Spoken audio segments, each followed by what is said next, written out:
Good morning, afternoon, or evening. My name is Jonathan Reyes, and today's topic is about Tim Burton and my personal opinion of his work.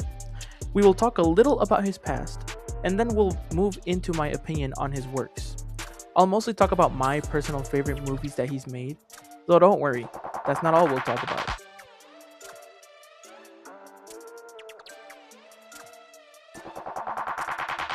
Tim Burton was born on August 25th, 1958 in Burbank, California. At 18 years old, Tim attended the California Institute of Arts. Here is where he studied animation.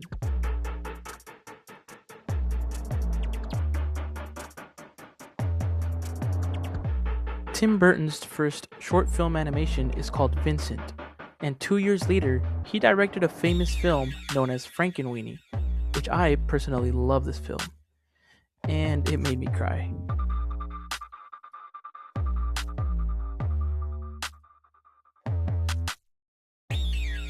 I want to jump to a part of his past that I personally find interesting, and this will be the last part, I promise. The part where he fell in love with Helena Bonham Carter, who was in the live-action Alice in Wonderland films as the Queen of Hearts. And I personally find this very interesting.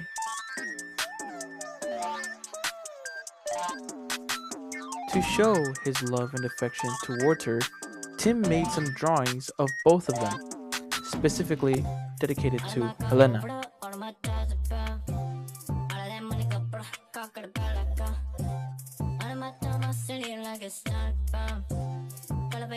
Now that we know Tim a little better, I'd like to present my favorite films that he has made.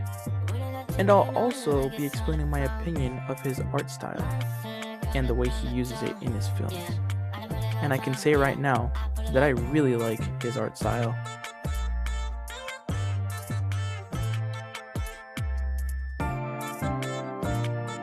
My first favorite film made by him is Alice in Wonderland, because it has so many beautiful visuals. And not only does it have beautiful visuals filled with color and awe, especially in scenes where they pan the landscapes and the detail on every leaf, every flower, every hair, such as the cat's, how it shines, how he looks when it disappears, so on and so forth, is very good. But you can tell that it was very well thought out. I really enjoy the storytelling as well, considering it is coming from more of an action perspective, rather than the original calming yet chaotic movie that it was before.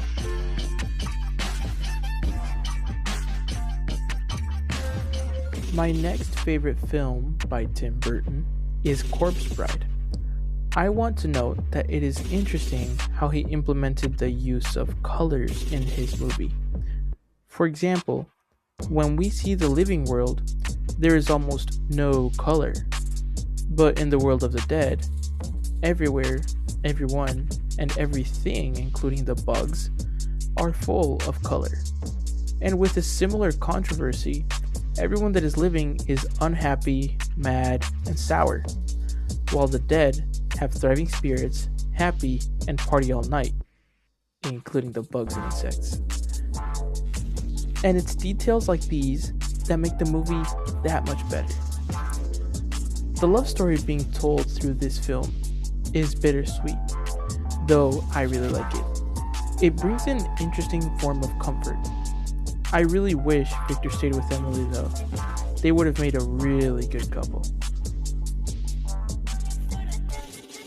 The last film I will mention as one of my favorites made by Tim Burton is Frankenweenie. This movie has a very heartfelt story based on the human to animal attachment, or owner to pet relationship. It is very beautiful because Victor in this film is willing to do whatever it takes to bring back his best friend. Just because the movie is in black and white, it doesn't mean that it isn't able to make as much of an impact as it would with colors. Even though the movie uses no colors, It takes advantage of lighting methods and use of contrast in order to control the way a scene looks, which to me is very interesting. The part of this film that emotionally hit me the most is when Sparky, the protagonist dog of this film, died a second time rescuing his best friend Victor. I don't know about you, but that really made me shed a tear or two.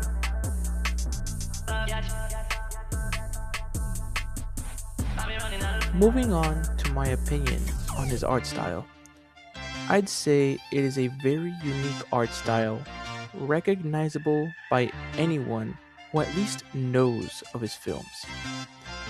Tim Burton's movies always have his specific style of characters that consist of big eyes, thin people, dark colors, and dark worlds. Each of the movies I've seen show how the strange and weird can be something beautiful simultaneously, where the differences become special. This is very noticeable throughout his work, and I really admire the way he manages to bring separate vibes together. He makes very large, beautiful scenes, and a very good example of this is the live-action Alice in Wonderland visuals. And as I said before, it is noticeable that every detail has been thought out before. Considering that Tim has made stop-motion films before, it would make sense as to how he is able to implement so much attention to detail in his most recent movies. Something that I haven't spoken about yet is the choice of music used in Tim's films.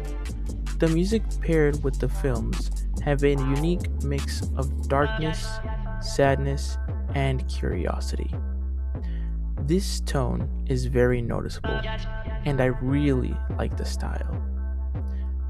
Though there are similar styles out there, I believe that this trend of music that he uses in his films are unique to him. What I find very interesting is that he manages to make the necessary changes to this music vibe in order to fit what is happening in the film. And I overall love all the details and efforts he puts into his films.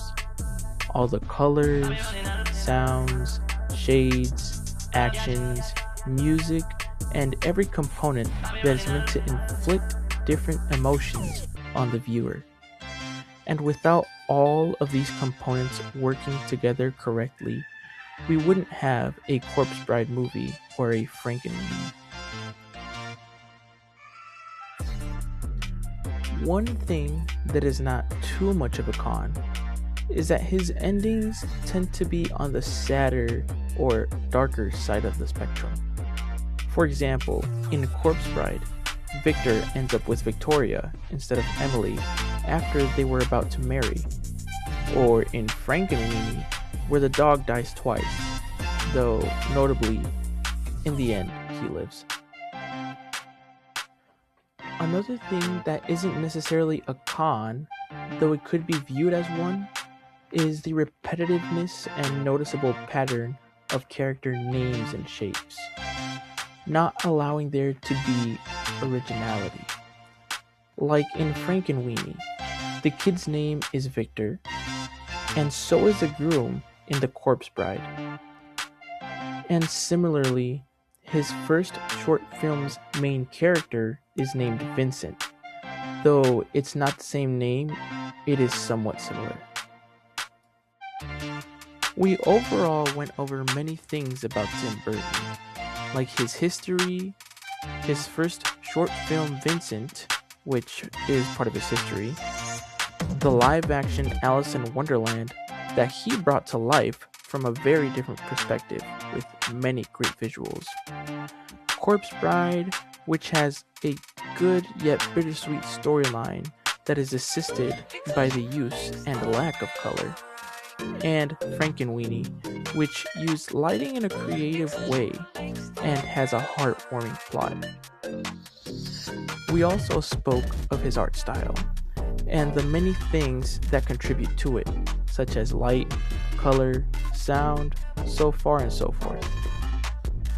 We also went over good traits his art style has, as well as the bad traits, which really there isn't much to the bad traits that I personally see. I can without a doubt say that Tim Burton is a great film professional, worthy of being the subject of today's topic. He shows creativity and emotion through his work and illustrates it in his own creative ways that everyone loves. That's all for today. Thank you very much for joining me and have a great rest of your day.